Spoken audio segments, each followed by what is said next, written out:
Compensation, the bipartisan rally at the Capitol to get help for people impacted by nuclear waste in North County. Big break for Boeing. Why St. Louis County approved a plan last night, a multi-billion-dollar tax break for the aerospace giant, and what this means for you this morning. Dry for now, but rain develops this evening in and around St. Louis, and more rain to come the next few days, even into the weekend. Steady in September. The good news expected hours from now as the Federal Reserve gets to announce an interest rate decision. This is hope for some people. I mean, it might not be much, it's still hope. Holding on to hope, how a St. Peter's woman is stocking shelves and helping neighbors bounce back. This is Today in St. Louis, focused on you. Now, I know yesterday it was like 88 degrees, but let's talk about fall right now because fall is just around the corner. And look at this. This is a live shot of the Kirkwood Farmers Market where they're getting all ready for spooky season and everything else that comes up when fall is here. Yes. That gets us in a spooky mood. Good morning, everybody. Sometimes Wednesdays can be a little spooky or wacky, however you want to put it. And today happens to be Wednesday. I'm Rennie Nunn. I'm Michelle Lee. So great to see you. So great to see you, Paul Cook.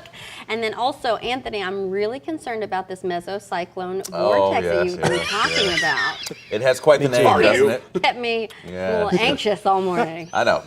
Whenever I think we hear the word vortex, all of our ears are like, remember the polar vortex? Yeah. Everybody went crazy about that. Vortex is a word in weather, and mesocyclone is also a word in weather. Sometimes we just don't use them because it does what you're talking about today, like so scared. Yeah, no, it's Spooky season. plain old rain. That's basically the bottom line. It's an area of low pressure, and it's trying to develop, so there's no front associated with it. Usually you get a cold front, a warm front, things like that. But the very beginnings of areas of low pressure kind of look like this, a little hurricane there, but there's no gusty winds with it. It spins. Areas of low pressure always spin, just like high pressure. They spin too around them. You get the counterclockwise rotation with areas of low pressure. So that's what it looks like on the radar this morning. It's impressive looking, but again, it's just plain old rain. Showers out towards Rolla this morning. They'll be southwest of St. Louis this morning and then in the metro area this evening. No gusty winds, no severe weather, but a cooler, cloudy day on the way. 88 yesterday, closer to 78 today. Let's head over to Paul now and get an update on the road. Sometimes traffic can be a little scary with big words like construction. All right, so exoskeleton. Oh my gosh. I got to write it down. I am not smart enough for that. Okay, let me throw away my prop here. We do have construction, and you can see it's starting to affect traffic. 5570 at 203 near where the racetrack is. It is definitely very slow, and they will divert you off the road there. Otherwise, though, it is a great morning commute. We'll keep an eye on it, see if that holds pat. More traffic coming up soon, guys. Overnight, one person was rushed to the hospital after a SUV crashed in North St. Louis. It happened just after midnight at the intersection of Page and Euclid. You could see the car slammed into a pole there. The driver's condition is unknown at this time. Well, let's take a live look at our nation's capital this morning, where just in a few hours, advocates there will rally to demand compensation. They want the feds to pay damages to people impacted by radioactive waste in North County. And our Sydney Stallworth is live in Florissant this morning, where nuclear contamination was found and confirmed last year. Sydney. So what can you tell Michelle, us? that's exactly right. Missouri Senator Josh Hawley and advocates are going to be rallying in the Capitol today to try and push the feds to cover the costs associated with this radioactive contamination, radioactive materials from bombs during World War II that were made in the area were dumped in North County, and the effects are still being felt by residents today. That's why Senator Josh Hawley is going to be going out to D.C. along with Senator Ben Ray Lujan of New Mexico and Mike Krupp of Idaho, rallying today with victims of nuclear contamination here in Missouri and New Mexico. Advocates from local groups like Just Moms will be there as well. So you could see this is a bipartisan effort. The rally is outside the U.S. Capitol at 12:30 this afternoon. For the past 8 months, crews have excavated hundreds of truckloads of contaminated soil from the banks of Coldwater Creek near Jana Elementary and beyond. Now, I checked in with the Army Corps of Engineers engineers to get an update on their progress. One of the program managers tells me there are no radiation levels that are an immediate threat to the public. A team of over 100 crew members have removed more than 365 truckloads of contaminated soil from the area near Jana, with work there wrapping up this fall. Contamination removal across other parts of North St. Louis County have an expected end date of 2036 and a turnover date of 2038. Of the extensive coordination that we have to do amongst all of the project team, from construction and engineering all the way to the transportation and disposal. So there are site limitations that we have to deal with shipping contaminated material to the landfills, as well as the amount of work that we got going on in one specific location. So there's a lot going on with that, and that's why the date is what it is. Now, at today's rally, Senator Hawley is pushing for legislation to compensate victims of the radioactive remnants here in Missouri. And that compensation would mean that if the law is passed, that you could get federal payments. I'll have more on who would qualify if this measure does become law in our next half hour. But for now, reporting live, Sydney Stallworth, 5 on your side. Thank you, Sydney. Just hours ago, the St. Louis County Council approved millions of dollars in tax incentives for Boeing. It amounts to some substantial breaks for the aerospace giant. Alex Fees is joining us live this morning from Berkeley with how it could lead to a major expansion near the airport. Alex. Rennie, Michelle, the St. Louis County Council last night voted to approve tax incentives for Boeing for the $1.8 billion expansion that the aerospace giant officials there had been proposing. And last night, the county executive, Dr. Sam Page, says he will be signing that measure into law this morning. That was part of a statement released by Dr. Page last night. He said in part, quote, landing this deal will bolster St. Louis County's brand as a national leader in the defense industry.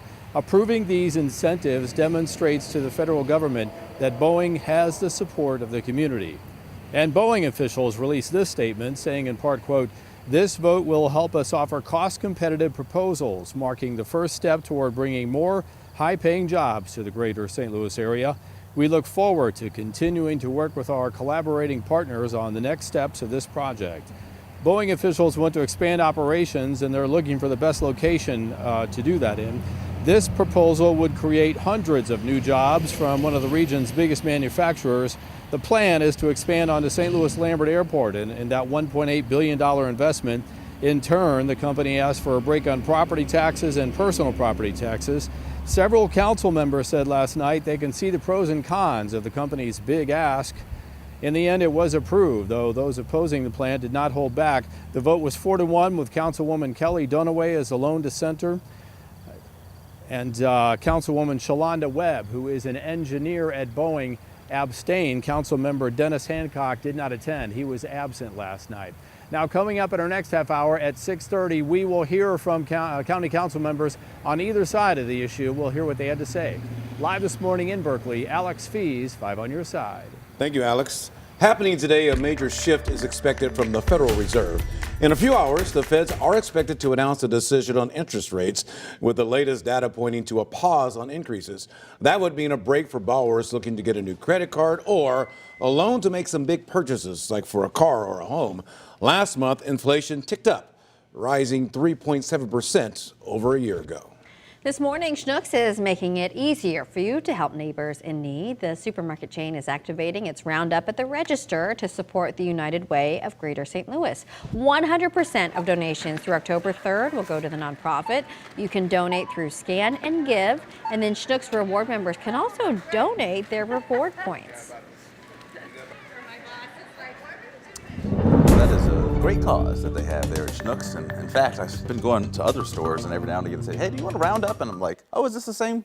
So they've caught on.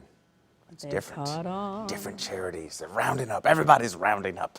All right. Well, always good to help out. This morning, you can see the showers are moving in from the west. This is our futurecast showing those showers southwest of St. Louis this morning. That's where the rain will be in the short term. This action falls apart greatly as it moves towards the metro area, and you can see by the afternoon, mostly just cloud cover, but the heating of the day, That will re-energize this area of low pressure, and by 7, 8, 9 o'clock, you can see how more showers begin to pop up. So this is the beginning of a pattern shift here as we go through the next few days. Spotty rain today, same deal for tomorrow and Friday, and then once we get into the weekend, we should dry out for Saturday, but even more rain Saturday night into Sunday. We'll time it all out for you coming up in the next break here. All right, thanks so much, Anthony. We understand that there is some breaking news happening in Brentwood here. This is from a driver slamming a pickup into a Target store. So this is a very populated area. If you know this area, this is at the Brentwood Promenade, but it happened about an hour ago. No word on injuries. The building does have some minor damage there, but we're going to tell you more as we learn more as well. Attention gun buyers, why federal authorities want you to be extra cautious the next time that you purchase a weapon. Overnight, a major setback for a needle-free alternative to EpiPens, while the FDA says folks will have to wait a little while longer for a new drug. And boost your mood. What experts say could be the easiest thing you can do to improve your health.